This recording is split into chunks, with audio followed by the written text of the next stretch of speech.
अस्सलामुअलैकुम, welcome to my channel BS engineering for all. आज की वीडियो में हम पढ़ने जा रहे हैं the environment and its impact on community health का part B water.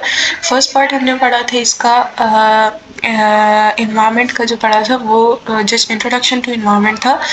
And then second part जो है वो है वाटर, यानी कि वाटर जो है इसमें हम पढ़ेंगे कि वाटर के रिलेटेड जितनी भी चीज़ें हैं उसका किस तरह का हमारे इन्वायरमेंट में जितना भी वाटर मौजूद है उसका किस तरह से इम्पैक्ट होता है कम्युनिटी के हेल्थ पे, एंड हमें उससे किस तरह से मैनेज करना है as a community health nurse, वो आज हम पढ़ेंगे। हमारे चैनल पे नए हैं तो चैनल को सब्सक्राइब कर लीजिए ताकि हमारे आने वाली हर वीडियो का नोटिफिकेशन आपको मिलता रहे।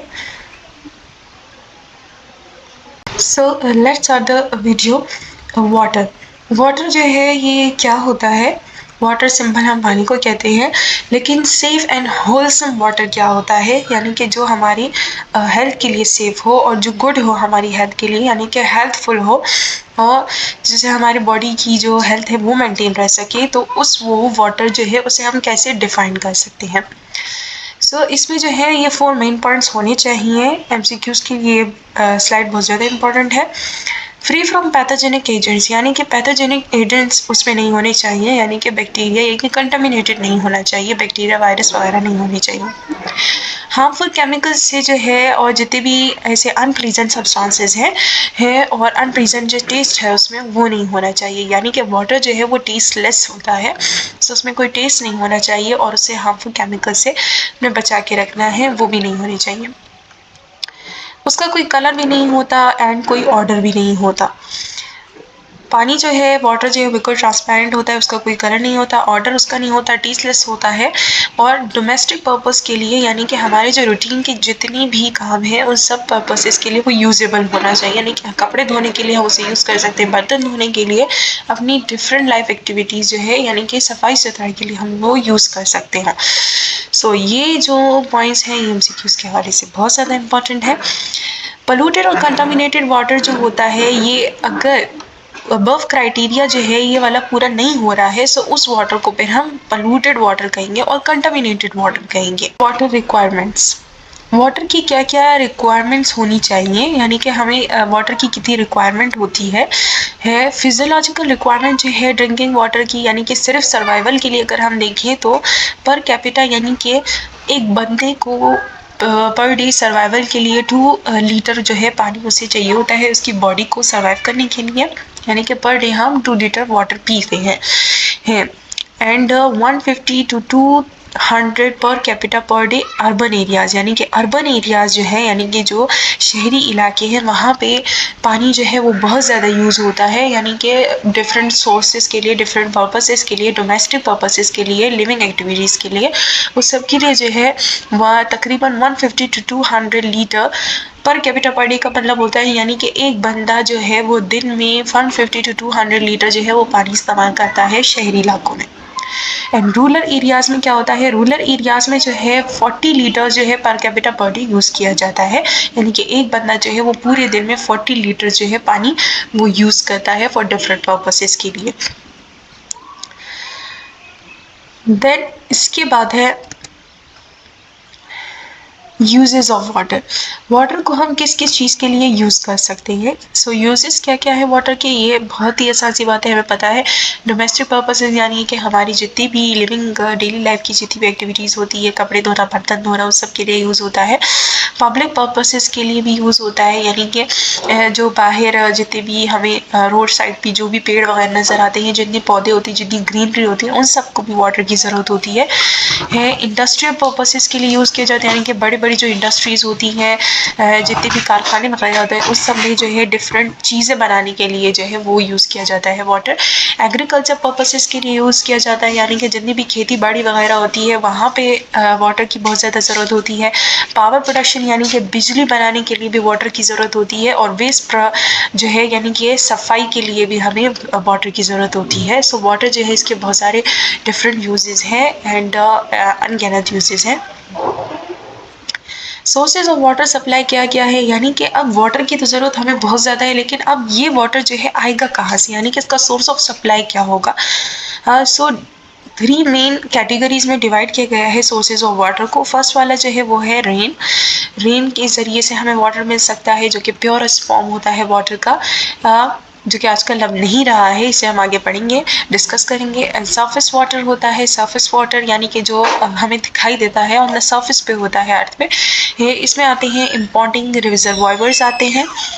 इम्पोर्टिंग रिजर्वायर्स हम कहते हैं जो कि हमने खुद कंस्ट्रक्ट किए होते हैं, जो रेन वाटर होता है उसे रिजर्व करने के लिए, यानी कि रिजर्वायर यानी कि उसे कलेक्ट करके साइड पे रखने के लिए, ताकि ये ज़रूरत के वक्त काम आ सके।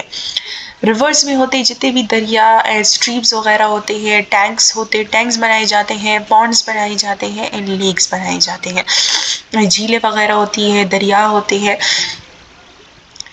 ग्राउंड वाटर क्या होगा, और फिर थर्ड कैटेगरी जो है वो है ग्राउंड वाटर की। ग्राउंड वाटर में हमारे पास कौन कौन से ग्राउंड वाटर, जो कि ज़मीन के अंदर वाला पानी होता है, इसमें डग वेल्स आते हैं, ट्यूब वेल्स आते हैं जो कि शैलो भी होते हैं, इसमें डीप भी होते हैं, आर्टिशियल वेल्स आते हैं एंड स्प्रिंग्स।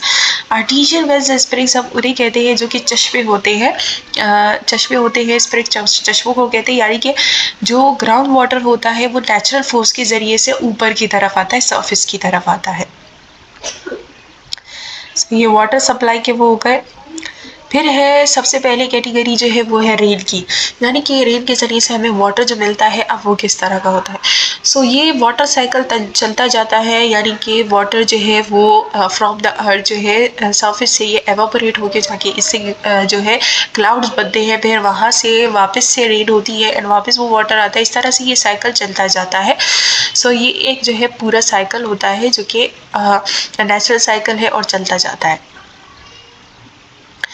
फिर है rain water is the purest water in nature. Rain water जो होता है ये प्योरेस्ट वाटर होता है, यानी ये बहुत ज़्यादा प्योर होता है, इसमें कोई कंटामिनेशन कुछ भी नहीं होती, सब कुछ बैलेंस्ड होता है, clear and bright and sparkling होता है। अब ये एमसीक्यूज़ के लिए इंपॉर्टेंट है, ये याद रखना है कि रेन वाटर की क्या क्या जो है वो करेक्टरिस्टिक है। क्लियर होगा, बिल्कुल साफ़ सुथरा, ब्राइट और स्पार्कलिंग होता है, चमकदार होता है, वेरी सॉफ्ट वाटर, बहुत ज़्यादा ये सॉफ्ट हल्का सा पानी होता है, बहुत हल्का, जैसे हम कहते हैं भारी पानी है ये हल्का है। सो ये बहुत ज़्यादा सॉफ्ट वाटर होता है और इसमें सॉलिड्स के ट्रेसेस जो है वो डिज़ोल्व होते हैं। लेकिन जो रेन वाटर है इसका जो क्रोजिव एक्शन है, यानी कि लीड पाइप्स, हमारी जितनी लीड पाइप्स होती हैं उस पर जो है ये जंग लगा देता है, इसका ये एक करेक्टरिस्टिक है, और पैथोजेनिक एजेंट से बिल्कुल फ्री होता है। फिर इम्प्योरिटीज़ इसमें अब कहाँ से आ जाती है, जैसे कि मैंने कहा कि रेन वाटर प्योरेस्ट होता है लेकिन आजकल नहीं है, बिकॉज ऑफ द एनवायरनमेंट की वजह से, पोल्यूशन की वजह से हो जाता है। सो आजकल एसिड रेन जो है वो किस वजह से, पोल्यूशन की वजह से, एयर पोल्यूशन की वजह से है, कि एयर पोल्यूशन यानी कि डिफरेंट इंडस्ट्रियल केमिकल्स की वजह से जो कि हवा में छोड़े जाते हैं, पानी में छोड़े जाते हैं। So sulphuric acid and nitric acid जो है जो कि इंडस्ट्रीज में यूज़ किया जाता है, वो इस रेन के साथ मिल जाता है, इसे एसिडिक रेन बना देता है, पॉइजन्स बना देता है। दुनिया में ऐसे बहुत से कम प्लेसेस हैं जो कि डिपेंड करते हैं ऑन द, जिनका सोर्स ऑफ वाटर जो होता है वो सिर्फ रेन होता है, जिसमें एक प्लेस है गिब्राल्टर। गिब्राल्टर एक ऐसा प्लेस है जहाँ पे सोर्स ऑफ वाटर जो है कोई दूसरा सोर्स ऑफ वाटर है नहीं, सिर्फ रेन जो है ये एक वाहिद सोर्स ऑफ वाटर है, फिर वहाँ से उसे रिजर्व किया जाता है और वो यूज़ किया जाता है। और अगर सी वाटर है भी, वहाँ पे सी वाटर भी अवेलेबल होता है, लेकिन सी वाटर जो है उसे उसमें सॉल्ट की अमाउंट बहुत ज़्यादा होती है, जिसकी वजह से उसे सॉल्ट जो है वो रिमूव किया जाता है, डिसलाइनेशन की जाती है उसकी, यानी कि सॉल्ट रिमूव किया जाता है वाटर से। और लेकिन उस प्रोसेस का जो एक्सपेंडिचर होता है वो बहुत ज़्यादा होता है, जिसकी वजह से वो ज़्यादा अडॉप्ट नहीं किया जा सकता। सो उनका जो only the source of water है वो रेन होता है। फिर है सरफेस वाटर। अब क्या होता है सरफेस वाटर, जो कि हमें दिखाई देता है जितने लेक स्ट्रीम्स वगैरह होते हैं, सरफेस वाटर जो है ये भी रेन वाटर से ही आता है, यानी कि इसे रिजर्व किया जाता है। कंटामिनेशन जो है, अब ये है कि सरफेस वाटर जो है उसकी कंटामिनेशन आसानी से हो सकती है ह्यूमन एनिमल सोर्सेज के ज़रिए से, और इसमें बैक्टीरिया वायरल कंटामिनेशन आसानी से हो सकती है। मेजॉरिटी डिफरेंट सिटीज़ जो होते हैं इंडिया में और उनके टाउन्स में, वो डिपेंड करते हैं सरफेस वाटर पे, यानी कि वहाँ पे और कोई सोर्स ऑफ वाटर होता नहीं है। इसकी टाइप्स जो है वो 3 है। इम्पॉन्डिंग रिजर्वायर्स होते हैं, river and streams, tank, ponds and lakes वगैरह होते हैं।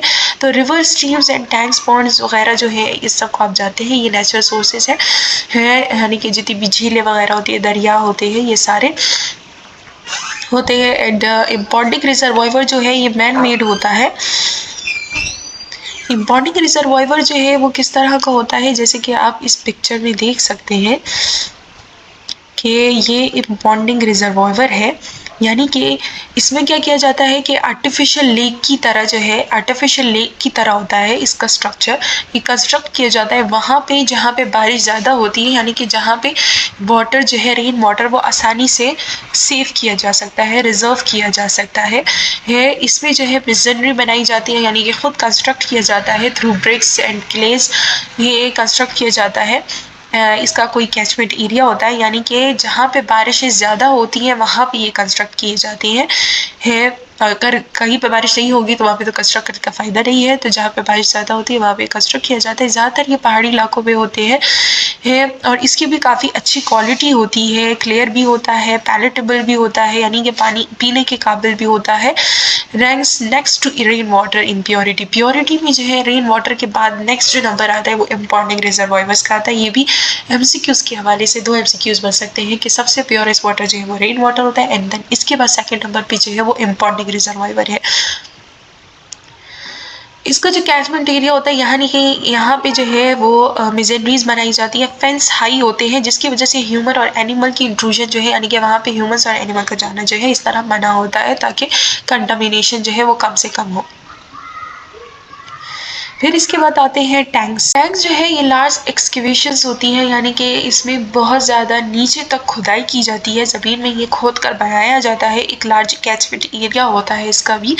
ज़्यादातर इंडियन विलेजेस जो है जहाँ पे कोई और सोर्स ऑफ वाटर नहीं होता, सप्लाई नहीं होता, वहाँ पे टैंक्स बनाए जाते हैं, ये खुद बिल्डअप किए जाते हैं। लेकिन यहाँ पे ये बात है कि यहाँ पे कंटामिनेशन का चांस हद से ज़्यादा होता है, क्योंकि यहाँ पे इसके फेंसेस जो है वो इतने हाई नहीं होते, यानी कि जो बाढ़ होती है, यानी कि इसकी जो ये कैचमेंट एरिया है ये पूरा, तो ये इसकी दीवारें ऊंची नहीं बनाई गई होती, इसकी दीवारें ऊंची नहीं बनाई गई होती, जिसकी वजह से कोई एनिमल भी आके यहाँ पे पानी पी सकता है, और फिर अगर कोई एनिमल आएगा यहाँ पे पानी पिएगा तो यहाँ से कंटामिनेशन हो जाती है, and then human supply of water जो है वो भी यहाँ से हो रही है, बहुत ज़्यादा इसमें कंटामिनेशन हो जाती है, डेंजरस होता है हाईली। लेकिन इसकी इम्प्रूवमेंट जो है वो की जा सकती है, किस तरह से कि एज ऑफ द टैंक जो है, जो इसके एजेस है वो एलिवेट किए जाए, फेंसेस बनाए जाए इसके लिए, ताकि कोई इसके तक पहुँच जा सके, कोई एनिमल या ह्यूमन। इसी तरह और यहाँ पे जो है वो बड़ा बड़ा नोट लगाया जाए कि यहाँ पे कोई भी परमिटेड, यहाँ पे किसी को डायरेक्टली अलाउ ना किया जाए जाने के लिए। इसका प्लेटफॉर्म एलिवेट किया जाए और हर ड्राई सीजन के एंड में जो है इसे क्लीन किया जाए, यानी कि यहाँ पे अगर पानी पड़ा पड़ा रहता है तो उसमें भी कोई ना कोई कंटामिनेशन आ जाती है, तो इसे साफ की भी किया जाए। सिंपलेस्ट सोल्यूशन जो होता है इसका सैंड फिल्ट्रेशन, यानी कि सैंड फिल्ट्रेशन की टाइप है, जो कि हम लास्ट पे चैप्टर के टॉपिक में पढ़ेंगे फिल्ट्रेशंस की। सो सैंड फिल्ट्रेशन जो है इसे सैंड फिल्टर किया जाए, ताकि इससे जो है ये साफ हो जाए। सैंड फिल्ट्रेशन असल में एक ऐसा प्रोसेस होता है जिसमें सैंड के ज़रिए से वाटर गुजारा जाता है। सैंड जो होता है वो जितनी भी कंटामिनेशन होती है वो उसके साथ अटैच हो जाती है और प्योर हो जाता है, वाटर जो होता है वो फिल्टर हो जाता है। फिर उसके बाद है सी वाटर। सी वाटर क्या होता है? सी वाटर सी जो होता है इसकी बहुत सारी लिमिटेशंस होती है, यानी कि इसमें 3.5% जो होता है वो सॉल्ट होता है। तो अगर इसके हम फॉर द ड्रिंकिंग पर्पस के लिए अगर यूज़ करना चाहते हैं, ह्यूमन पर्पस के लिए, सो इसकी डीसॉल्टिंग और डीमिनरलाइजेशन होना जो है बहुत ज़्यादा ज़रूरी है, और इस पर बहुत ज़्यादा हैवी एक्सपेंडिचर भी आता है। तो ये उन प्लेसेस पे अडॉप्ट किया जाता है जहाँ पे सी वाटर के अलावा कोई और सोर्स अवेलेबल ना हो। है ग्राउंड वाटर जो थर्ड हमारी कैटेगरी है, फर्स्ट रेन वाटर हो गई, देन सरफेस वाटर हो गई, थर्ड कैटेगरी जो है वो ग्राउंड वाटर की है। सो रेन वाटर जो होता है percolating into ground constitute ground water, यानी कि रेन का जो वाटर है वही जो बारिश का पानी आता है परकोलेटिंग होती है, यानी कि ये ज़मीन के अंदर जाता है और वहाँ पे इससे ग्राउंड वाटर बनता है, ऐसा कंस्टिट्यूट किया जाता है। इसे ही हम ग्राउंड वाटर कहते हैं। जो रेन वाटर होता है वो परलोकेट हो जाता है, यानी कि ग्राउंड में चला जाता है, नीचे ज़मीन के अंदर चला जाता है और वहाँ पे फिर ये कंस्टिट्यूट किया जाता है as ground water. Ground water जो है limit to ground water rain water, ground water जो होता है लिमिट होता है इन द वर्ल्ड में, और ये चीपेस्ट और मोस्ट प्रैक्टिकल मीन होता है, यानी कि सबसे सस्ता होता है वो सोर्स है वाटर का। और सरफेस वाटर से ये हम सुपीरियर पे रखते हैं, क्योंकि इसके बहुत सारे एडवांटेजेस है सी वाटर के मुकाबले में, कि इसमें पैथोजेनिक एजेंट्स नहीं होते, इसको जो है फिल्ट्रेशन की ज़रूरत नहीं होती, कोई ट्रीटमेंट की ज़रूरत नहीं होती है, और ड्राई सीजन के दौरान यानी कि हर सीजन में ये अवेलेबल होता है, और कंटामिनेशन होने का चांस जो है वो बहुत ज़्यादा कम होता है। लेकिन डिसएडवांटेज भी एक ये है कि इसमें मिनरल कॉन्टेक्ट बहुत ज़्यादा होती है, यानी कि जितने भी सोडियम पोटाशियम वगैरह जो अपने मिनरल्स होते हैं वाटर के, वो इसमें बहुत ज़्यादा होते हैं और इसे जो है लिफ्ट करने के लिए पंप किया जाता है, यानी कि जो वेल्स होते हैं वहाँ पे पंप लगाया जाता है। इसके टाइप्स में आते हैं वेल्स और स्प्रिंग्स आते हैं, ये ग्राउंड वाटर की सोर्सेज है। डग वेल्स जो हैं ये क्या होते हैं? डग वेल्स जो होते हैं इसमें हमारे पास 2 टाइप ऑफ वेल्स होते हैं। डग वेल्स का मतलब होता है जो कि डीप डिगिंग की गई होती है। इसमें 2 टाइप ऑफ वेल्स आते हैं, एक अनलाइन कैचर वेल होता है और एक मिजेंड्री और पुक्का वेल होता है। अनलाइन कैचर वेल क्या होता है? ये जो पुराने ज़मानों में वेल्स होते थे, यानी कि उसकी प्रॉपर कोई आउटलाइनिंग नहीं होती, यानी कि पिक्चर में जो यहाँ पे दिया गया है ये मिजेंड्री और पुक्का वेल इसे हम कहते हैं।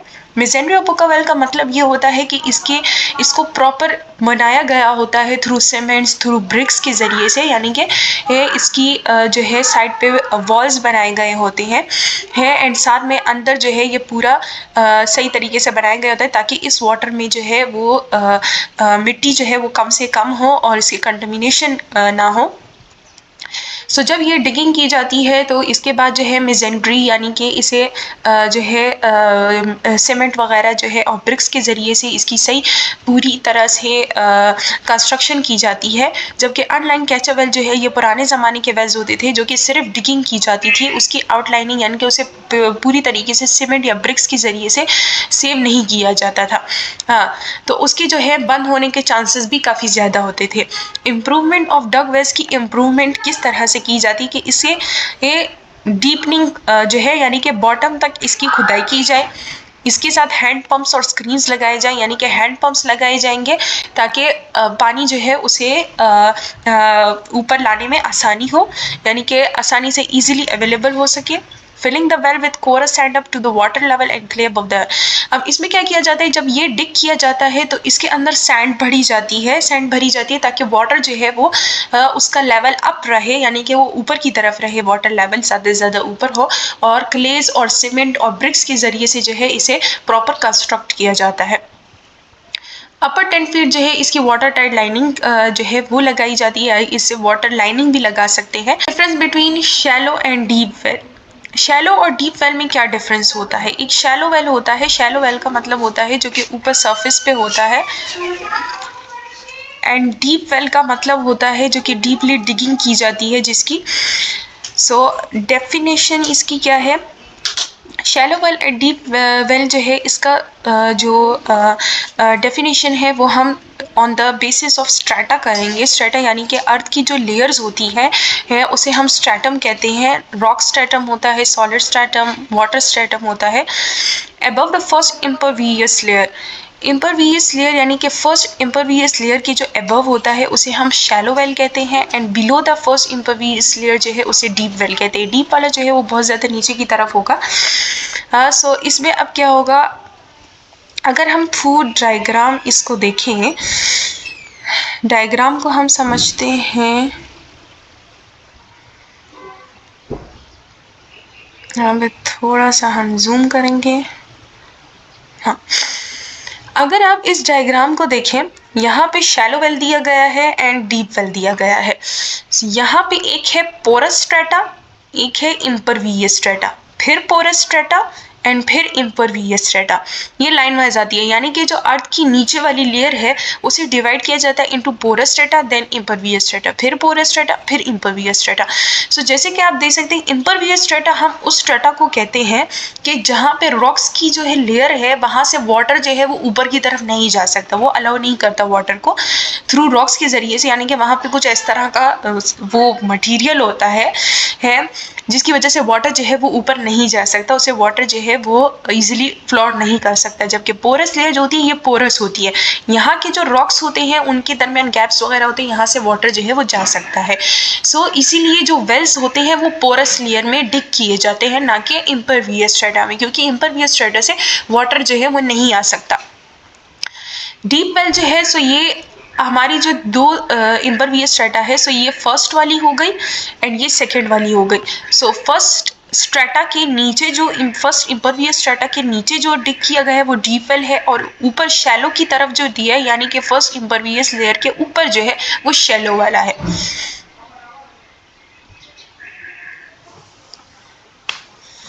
ओके फिर है केमिकल क्वालिटी इसकी किस तरह से है। मॉडरेटली हार्ड, शैलो वाटर जो होता है वो थोड़ा सा हार्ड होता है यानी कि, और डीप वेल जो होता है वो मच हार्ड होता है, यानी कि डीप वेल वाला जो होता है बहुत ज़्यादा हार्ड होगा, शैलो वाला जो है वो मॉडरेटली हार्ड होगा। बैक्टीरियोलॉजिकल क्वालिटी इसकी क्या होती है। बैक्टीरियोलॉजिकल क्वालिटी यानी कि जो शैलो वेल होगा वो ग्रूसली कंटामिनेटेड होगा, यानी कि ज़्यादा उसकी कंटामिनेशन के चांसेस हैं, जबकि डीप वेल जो है वो प्योर और वाटर होगा, उसकी कंटामिनेशन के चांसेस बहुत कम है।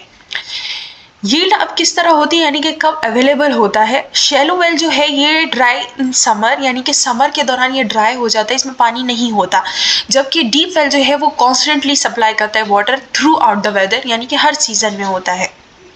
सो डीप वेल जो है वो ज़्यादा बेस्ट है। बाद आते हैं ट्यूब वेल्स पे। ट्यूब वेल्स क्या होते हैं। बैक्टीरियोलॉजिकली ये बिल्कुल सेफ होते हैं और चीप सोर्स भी, यानी कि इतना खर्चा भी नहीं आता है इस पे। शैलो ट्यूब वेल्स होते हैं हमारे पास और ड्राइवन वेल्स होते हैं। Consist of pipe into the water bearing strand.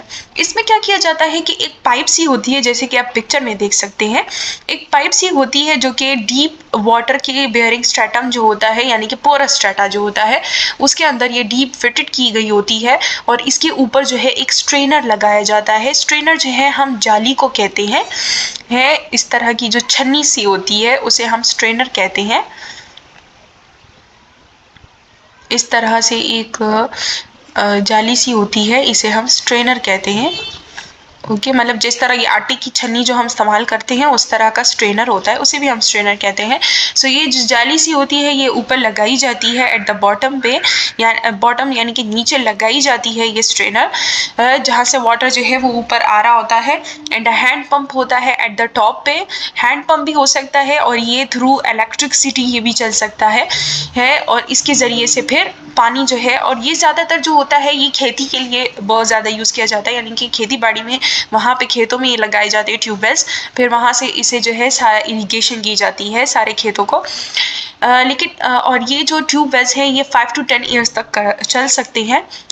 और डीप ट्यूबवेल्स जो होते हैं अंडर वाटर, डीप ट्यूबवेल्स जो होते हैं drilling through successive substrata under water is located.